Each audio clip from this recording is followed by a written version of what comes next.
we got the word now that we're going to deploy and we're going to, begin operations. And then that was, I think that lifted everyone's spirits, because it then also gave the sense of this is what we came here to do. And we had done, like I said, so well. We had kept this momentum of trying to get to the sites and get working early on. And then we were able to do that on the Friday morning. When you work on that scenario, you need to tell yourself that I need to be strong. You also have to counsel yourself individually without waiting for someone to say, no, let's go and have a debriefing or what. But you have to soldier on. And not only you alone, but with your partners, meaning the team. When I saw us there with the dogs, everybody wanted your help. It's like, can you please come and help us over here? Can you please come and help? And unfortunately, you can't get to everybody. And it's difficult. I think as a human being, it's difficult, and doing what we do, it's difficult to not get to help everybody. So you falling. I mean, as you know, we work with the Oman team most of the time, and they literally decide, okay, right, we're working here and we're working over there. We can't help you, we're going to help you, that type of thing. That's difficult. I mean, you look at those people and they're basically pleading. And we realize the importance of the dogs, So that also gave the team a real morale booster, because now we had more life detecting, I wouldn't say equipment, but life detecting skills. I think you will see a building that is collapsed, partially collapsed. And I just remember, in fact, the very first day that we were on the ground, that was a Friday, just that smell, you could smell dead bodies underneath the rubble as we were standing. And, obviously for health and safety reasons, you have to wear, N95 mask. And in these situations as well, it's a bit nice to put some Vicks, just to kind of, I would say, numb the smell, if I can put it that way. The level of destruction and devastation was just so extreme. Then what was very hard was, when we were working on the site, was all the family members in the local community coming there, now waiting. So on the outskirts of the site, and even in the site, there's people now, waiting to see what's going to happen. And then some of them would come and they would share their stories with us, and they would tell us what was going on. And, they were getting very emotional. And obviously, one lady told us she couldn't speak English, but she was able to get across that 5 of her family members was in this collapse pile. And her daughter, who was pregnant, was in there, and she was completely shattered, So, we held her and spent time with her just to give her presents and try and, just give her some kind of support. And so that, it makes you sad, to see someone who's lost so much and just holding on to hope that something's going to happen, that they might find one of their family members there. Yeah, it was tough. Imagine the building, which is more than 10 floors upwards. When it collapsed, somewhere we've been told that there was more than 50 people here inside. So visiting a scene where you recover these people, and you got to accept in the circumstances that they unfortunately passed away, it's not pretty.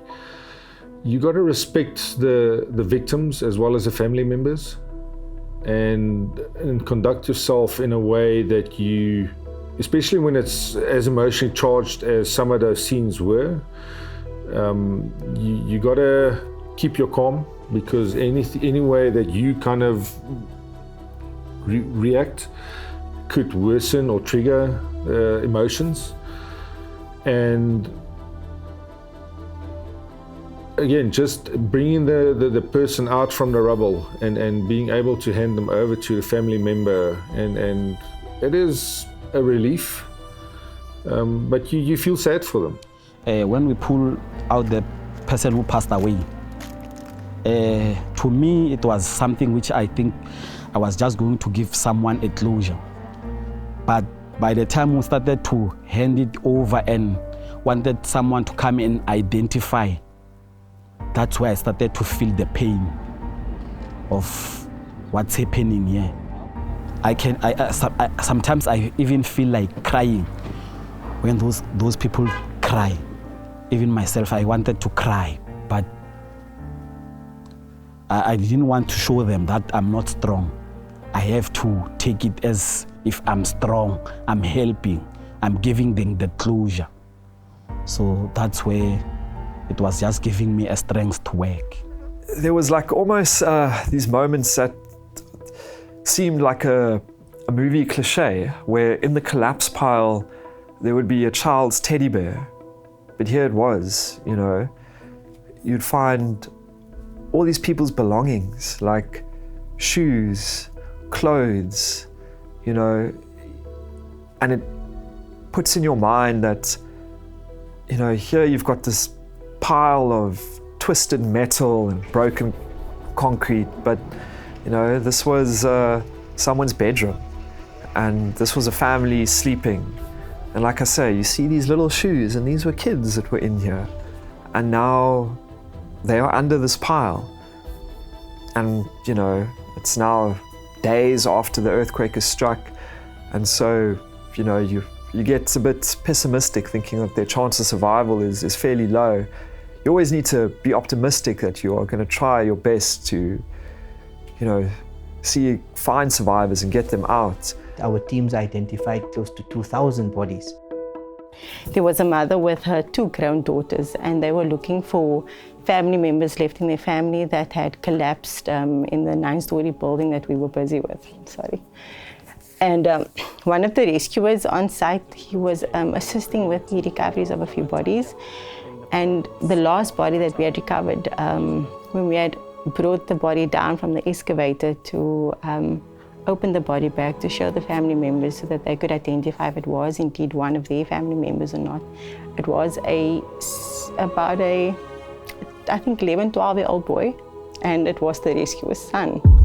And I think for me, that is one of the moments that hit hard was, how do you put yourself out there to assist on a scene, to give you everything to try and recover as much as you possibly can, but knowing that your family is underneath this rubble as well. And I think that selflessness in a moment of knowing that your family has possibly died, possibly deceased, and not knowing how you're going to recover, what you're going to see, what you're exposing yourself to. And he was there doing the work until he found his own son. And seeing that hurt, that devastation, that immense disbelief in seeing your son over there, and he was the one that found his son, was, I think, not something that will leave me very easily, because I'm not sure if I would ever have been able to be that courageous, that selfless, that giving when you know you've most likely lost everything, which was in his case, the case he lost his wife and his son. Yeah. I can't put into words the feelings and the thoughts left behind witnessing that and how to process it. I don't think one can. All I can say is the character of the people. I think that example and that I've witnessed speaks for itself. It's not easy, and I don't think a lot of people are able to do that in such a situation. One of the scenes that kind of you got time because it wasn't so busy was the one that you referred to now earlier on, where we had that mother outside with Michaela being the team leader, where we recovered the family members, but just the eeriness of and that scene was silent. It was quiet. We didn't have the commotion and the noise and everything else that was going on the other scenes. We couldn't do a full excavation with the machinery that we were using, so rescuers would have to take turns removing rubble carefully so we could try and keep that body intact. The next step was to also start briefing the family, which was hard. It was a a mum and a daughter and a sister that have been waiting over 7 days to retrieve that body. The mother of that family was indeed a nurse. And when we explained to her what was going on, her words, she can't speak much English, but what she did say is, "I'm a nurse, I'm strong." And that was phenomenal. And in that same area that we found, the rescue that found his son, it was the mother with her 2 daughters. And the mother had lost her son and some grandchildren in the earthquake and in the building that had collapsed. And all she did was she turned to her daughter, knowing that she's already bearing kids. And she looked at the daughter and she said, "They are gone, but I've got you. Please don't let me lose you as well." And I thought to myself, wow. As a mom, I feel like, and until you experience it, I guess you can't really understand how you would cope in such a moment. But for me, I just felt as a mom, if I lost one of my kids, I don't know how much I would have left in me for the kid that's remaining. And this mother was so strong and so focused on making sure that her daughter, it's the only thing that she has left, and begged her to just be okay and breathe and just hang on for her. I think that, again, just the willpower of the Turkish woman and the people, their courageous behavior in a moment like she's just experienced such selfless, such loss, such trauma, yet she was so focused on not letting that part take over and focusing on what she has in front of her. And I think that, again, is not something that's easy to do, and she done it effortlessly. I was the one on the side, broken, I couldn't speak, but she was determined to make sure that her daughter in front of her was okay. And I think that's, again, like I said, I can't fathom it if I was in her shoes. I honestly don't think I could have been that strong and just that focused on what she had in front of her.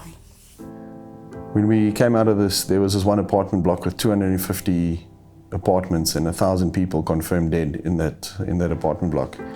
And old Mr. Chetty and myself, as we climbed through this one void, we came up, and as I looked up, there was like a palisade fencing, and behind the fence there was a man, an older woman and a younger woman, and she was just weeping. She was really just weeping. Her face was covered in dust. You could just see the tear lines running through the dust on her face. And as I looked up, her eyes just penetrated my soul.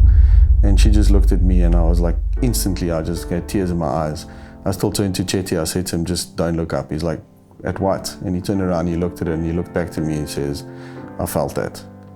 You know, so it's like you could feel the grief, you could feel the hurt, but even through all of that, there was a language barrier. So all of them just like tapped their chest and just said thank you to us. And as I came out, that's all she did, and that to me is like definitely stands out. When I was assisting with one of the retrievals, as a Muslim female, one of the females that we had retrieved, there was no family for this couple that we had found on site. So when we had retrieved the body, I was taken aback largely by the fact that the woman, she was found in sujood.